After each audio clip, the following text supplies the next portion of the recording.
শরবত দিতে যাচ্ছি।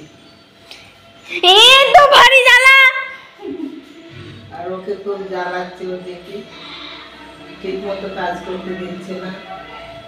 তা ও এমন সময় আছে যে আমি খুব ব্যস্ত থাকি, সেই সময় তোমাদের যদি কিছু বলবো সে সময়টুকু থাকে না।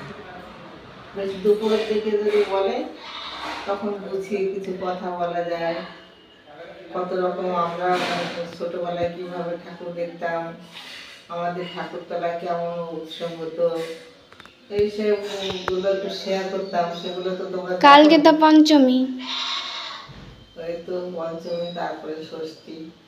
ষষ্ঠীর দিন থেকে আমাদের মহিলাদের উপোস থাকার কথা। তা আমি তো এখন অসুস্থ, আমার তো উপোসের ধরা ছোঁয়ার বাইরে।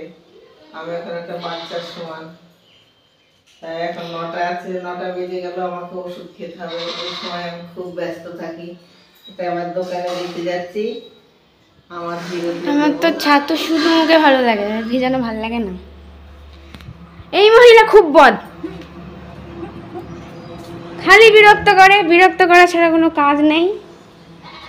সকালবেলা বিরক্ত।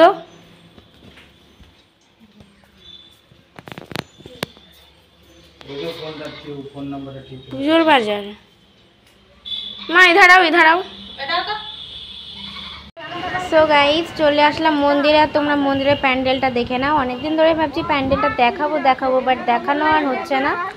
তো এই যে পুরো অষ্টম প্রহরের মতো কিন্তু প্যান্ডেল করা হয়েছে, কারণ জল বৃষ্টি যা, আর বৃষ্টি হওয়ার কথা আছে পুজোর মধ্যে। তো এটা নিচু জায়গা, তো জল টল জমে যায়, তার জন্য বড় করে প্যান্ডেল করা হয়েছে, যাতে অনেক মানুষ এখানে দাঁড়াতে পারে, যাতে জল জমে কাদা না হয়ে যায়, সেই রকম চিন্তা ভাবনা করে প্যান্ডেলটা করা হয়েছে।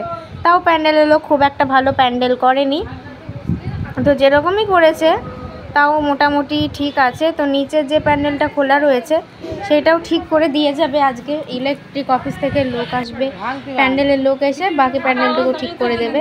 এখানে কাকি এসছে পুজো করতে। কাকি কিন্তু সব সোমবারে সবার আগে পুজো করে। আর এই যে মন্দিরটা দেখো, কাকি ঝাড় দিচ্ছে, এবার মুছবে, তারপরে পুজো করবে, দেন আমি এসে পুজো করব। আমার আগেও অনেকজনের পুজো হয়ে যায় যদিও বা। তো চলো দেখতে থাকো। সো বন্ধুরা, সে সকালে দেখা হচ্ছে তোমাদের সাথে, আবার এখন দেখা হচ্ছে। তো আজকে কিন্তু মেনুতে মাটন আছে, যদিও বা আজকে সোমবার, আজকে দিদুন আসবে। তো আর আমার দিদা হচ্ছে চিকেন খায় না, মাটন খায়, তার জন্য দিদার জন্য মাটন আনা হয়েছে। আর আমি তো আজকে নিরামিষ খাবো, আমিষ খাবো না। তো আমার জন্য আলু, বেগুন, কচু, এটা দিয়ে একটা তরকারি হচ্ছে। বেগুন আমি খাই না, তাও আমাকে খেতে হচ্ছে, কিছু করার নেই, রান্নার আর কিছু নেই। আর সব আলু তরকারি খেতে খেতে মুখ আমার পচে গেছে, আর কিছু খেতে ইচ্ছে করছে না, তাই ওটাই বাবার নাম করে খেয়ে নেব। তো সমস্ত কাজ হয়ে গেছে, ঘর গোছানো থেকে শুরু করে ঘর মোছা। আমি একটু শুয়েছিলাম। তো চলো, হ্যাঁ, গোপুসোনাকে তো তোমাদের দেখানোই হয়নি, তো চলো দেখে নাও। সো গাইস, আজকে তো গোপুসোনাকে দেখাতে ভুলেই গেছি তোমাদের সামনে। গোপু ভাই, প্লিজ আমাকে ক্ষমা করে দিস, সরি। তো আমি গোপুকে সরি চেয়ে তোমাদের সামনে গোপুকে একটু দেখে দিলাম। তো গোপুকে দেখে নাও। আর এই যে এটার মধ্যে আছে শাড়ি, মানে পুজোতে যে যারা কাজ করবে আর কি, তাদের তো নতুন শাড়ি পরতে হবে, তার জন্য। আর এখানে মায়ের পুজোর জন্য যেইগুলো লাগে আর কি, সেগুলো এই যে মায়ের খাড়া, খই, মুরগি, গামছা, ফুল, সমস্ত কিছু বাজার করে কালকে মা রাত 11:30টার সময় বাড়ি এসছে। ভাবো, এখন সমস্ত কাজ কর্ম সব হয়ে গেছে। এই যে ঘরের বিছানা তোলা সমস্ত কিছুই হয়ে গেছে। এগুলো আর কি সবাই করে, আর আমি একা বলে না, বেশিরভাগ মানুষই করে এগুলো করতেই হয়। চিন্তা করছি যে পুজোর মধ্যেও কি বৃষ্টিটা হবে।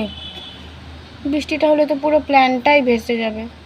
এই যে আজ এই বান্ধবীর সাথে এখানে যাব, কাল ওই বান্ধবীর সাথে ওখানে যাব, পরশু ওখানে যাব, সবই নষ্ট হয়ে গেল। ধুর, ভাল লাগে না। আর এই বৃষ্টি সমস্ত কিছু শেষ করে দিল গো, সমস্ত কিছু শেষ করে দিল। আর আজকে কি হয়েছে শোনো, আজকে মা বাবারা সবাই, মানে পাড়ার 10-এ যারা আছে আর কি, সবাই মিলে সই করাতে গিয়েছিল। মানে 10-এ সবার সই লাগবে, সেটা থানায় জমা দিতে হবে। তো সই করাতে গিয়ে মা তো রীতিমতো একজনের বাড়ির কর্তার সাথে ঝামেলা বেঁধে গেছে, মাকে অপমানিত হতে হয়েছে। মানে সে কী কাণ্ড, ওই নিয়ে তো মার প্রচণ্ড মাথা গরম। সরকারি কাগজপত্র সব ছিঁড়ে দিয়েছে, নাম লিখে দিয়েছে। তাহলে ভাবো, সরকারি কাগজপত্রের উপর এরকম করছে, স্বয়ং মা দুর্গা উপর থেকে দেখছে, তাকে নিয়ে এই রকম মুখ ভ্যাংচানো তাকে মানে সরকারি যে কাগজে 10-এর নামগুলো উঠছিল সেই নামটা এমনভাবে কেটেছে যেন কাগজটাই ছিঁড়ে গেছে তল থেকে। ওটাকে ঠিক করাও যাবে না, তো আবার নতুন করে সব কিছু করতে হবে। জানি না মা দুর্গা যদি পাশে থাকে, নিজে যদি আসতে চান, অবশ্যই সব কিছু ঠিক হয়ে যাবে আশা করি। এরকম অপমানিত প্রায়ই হতে হচ্ছে, সবাইকেই হতে হচ্ছে, আমার মা বলে নয়, তবে মাকেই বেশি হতে হচ্ছে, আর যে জেঠু আছে আর কি সেই জেঠুকে বেশি হতে হচ্ছে। তো চলো বন্ধুরা, তো মার তো সেটা নিয়ে, ওই কাণ্ড নিয়ে প্রচণ্ড মাথা গরম। মা বলছে আমি যাবই না এর ভিতরে, অনেক বুঝিয়ে পারিয়ে তারপরে হলো। ও এখনও তো পঞ্চমী বাকি, তো কথাবার্তা চলছে পঞ্চমীতে নাকি কালকে মাকে আনা হবে মণ্ডপে। দেখি কতদূর কি হয়। তো তোমরা সাথে থেকো, পাশে থেকো, আশা করি ভালো লাগবে। আর যদি পারি তো কালকে থেকে অবশ্যই ভালো ভিডিও দেওয়ার চেষ্টা করব তোমাদেরকে, কারণ দুর্গাপুজো বলে কথা, ভিডিও তো ভালো দিতেই হবে। আর হ্যাঁ, কে কটা জামা নিলে অবশ্যই কিন্তু জানিও, আমি দেখছি কবে আমার জামার ব্লগটা তোমাদের সামনে দেওয়া যায়।